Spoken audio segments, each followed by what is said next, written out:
Chapter 2, Section 4, The Unchecked Authority of the Fatwa, Part 1. Islam's Doctrinal Chaos. No limits, no unity, no end in sight. With land secured and institutions in place, what follows is the unleashing of ideology, propagated not through consensus, but through a multitude of voices, each issuing rulings, sermons, and legal opinions that reflect the decentralized, unrestrained nature of Islamic law. In Islam, there is no central doctrinal authority, no pope-like figure to settle disputes or curtail extremes. Anyone with credentials or popular following, or in some cases neither, may issue a fatwa. This doctrinal free-for-all creates an endless stream of edicts, speeches, and online declarations that drive both belief and behavior, all claiming legitimacy under Sharia. There is no unified voice, only the constant amplification of individual authority. One such voice is Sheikh Yunus Kathrada, a long-standing Canadian imam known for his incendiary remarks. He has called for the annihilation of Jews, a statement that led to the cancellation of a scheduled talk at the University of Victoria, despite his having served there as a university chaplain.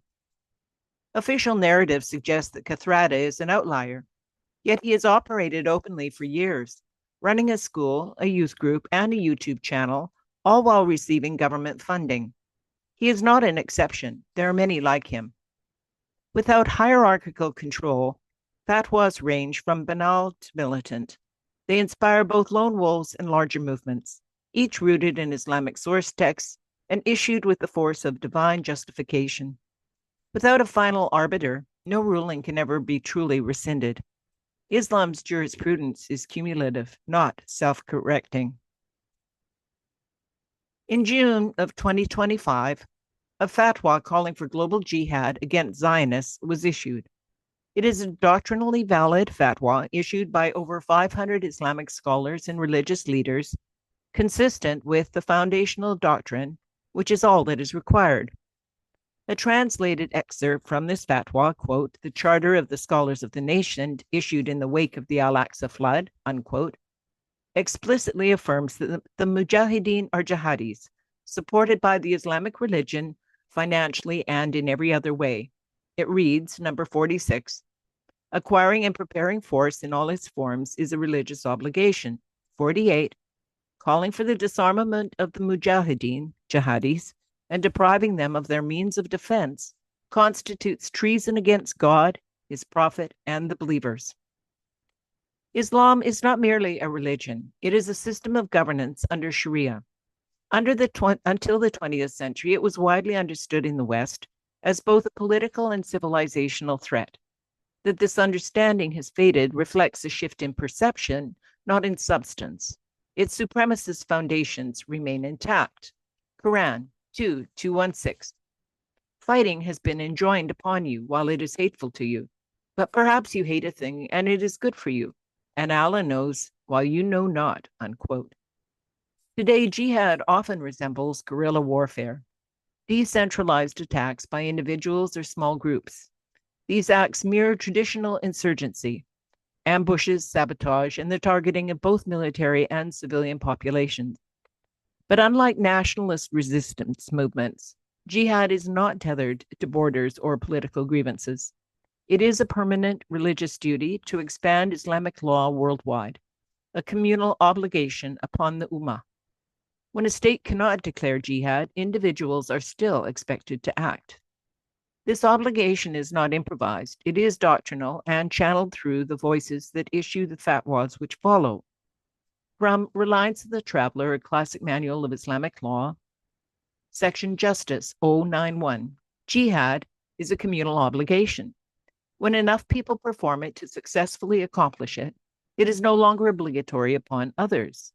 Quote, he who provides the equipment for a soldier in jihad has himself performed jihad, unquote. If none of those concerned performs jihad and it does not happen at all, then everyone who is aware that it is obligatory is guilty of sin, if there was a possibility of having performed it, unquote. Consulting an imam or mullah is not a neutral act.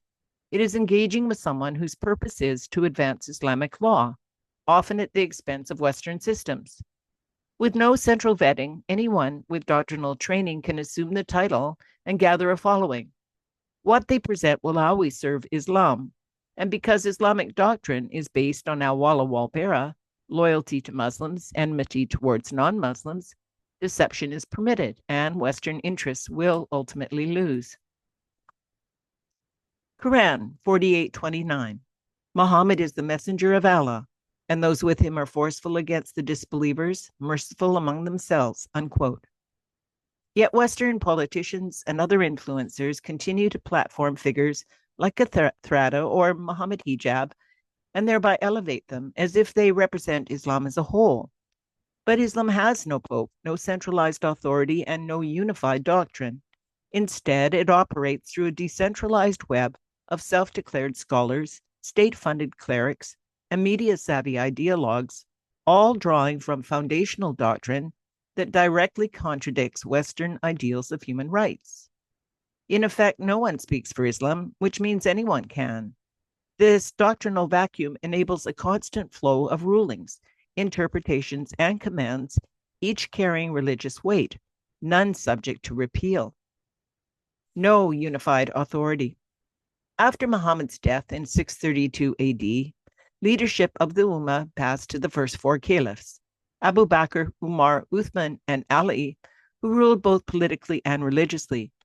But unity didn't last. Many Arab tribes attempted to leave Islam, prompting Abu Bakr to launch the Ridda, or apostasy wars, to forcibly bring them back under Islamic rule. These tribes either renounced Islam altogether or refused to continue paying the zakat, both of which were deemed apostasy under Sharia. Tens of thousands were killed in the combined fighting and subsequent punishments. Hadith, quote, I will fight whoever separates prayer and zakat. By Allah, if they withhold from me a young goat that they used to give to the messenger of Allah, I will fight them for withholding it. Nasai 39:75. Soon after, internal conflict over succession led to the first fitna, a civil war that began during Ali's caliphate. By 661, the caliphate became hereditary under the Umayyads and later the Abbasids. Although the title of caliph endured, real cohesion among Muslims fractured early. By the time of the Ottomans, 1299 to 1924, sultans claimed the caliphate, but its authority was largely symbolic. In 1924, Mustafa Kemal Ataturk abolished the caliphate entirely. Since then, Islamic leadership has splintered across governments, such as Saudi Arabia, Iran, and Pakistan, that wield political, military, and financial power. Clerics and scholars, such as muftis, the ulema, mullahs, and sheikhs, who issue fatwas and interpret Sharia on a local or regional basis. Movements and factions, such as the Muslim Brotherhood, Hizb ut-Tahrir, Salafists, Deobandis, Tablighi Jamaat, and Sufis, that promote the caliphate, dawah, and Sharia enforcement. Each of these claims religious and political legitimacy, yet none are accepted across the Muslim world. Every country and every madhab or school of jurisprudence has its own authorities, but no one speaks for Islam as a whole. Still, the aspiration for unity remains. Movements like the Muslim Brotherhood and the Deobandi Network promote this goal, particularly through their global educational systems, including in the West. Their approaches vary, but their destination is the same: to reunite the Ummah under a single global Islamic state. In this vision, the caliph is both political ruler and religious enforcer, tasked with implementing Islamic law and expanding Islam's domain. In Sunni Islam, there is no priesthood, no top-down structure, and no central authority with binding authority. Even the Shiites, where clerics like the Ayatollahs wield substantial control, their influence remains sectarian and does not cross into the Sunni world.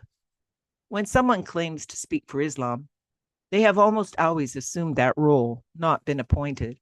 They rise through doctrinal training, reputation, funding, or strategic alliances. Some are backed by governments, others by transnational groups like the Muslim Brotherhood or the Organization of Islamic Cooperation. Regardless of who sponsors them, they invoke religious authority to expand influence, and they all draw from the same foundational doctrine. The Organization of Islamic Cooperation is a political body made up of 57 Muslim-majority states. Despite common assumptions in the West, it does not represent the global Muslim population. It represents regimes. Its function is not religious, it is political, to advance the shared interest of Islamic governance in international forums, most notably the United Nations. Although it is not a religious authority, the OIC follows the Cairo Declaration of Human Rights, which subordinates all human rights to Sharia. Western leaders often mistakenly treat the OIC as a religious authority, assuming it speaks for the Ummah, the worldwide Muslim community.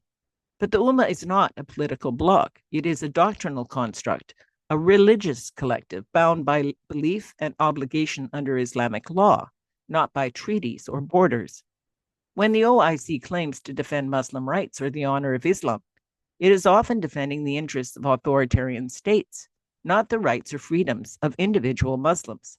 It is crucial to distinguish between a state-led political agenda and the realities of those within these regimes. Shia and Sunni Islam, no universal authority. Shia Islam, comprising 10 to 15% of the global Muslim population, is somewhat hierarchical.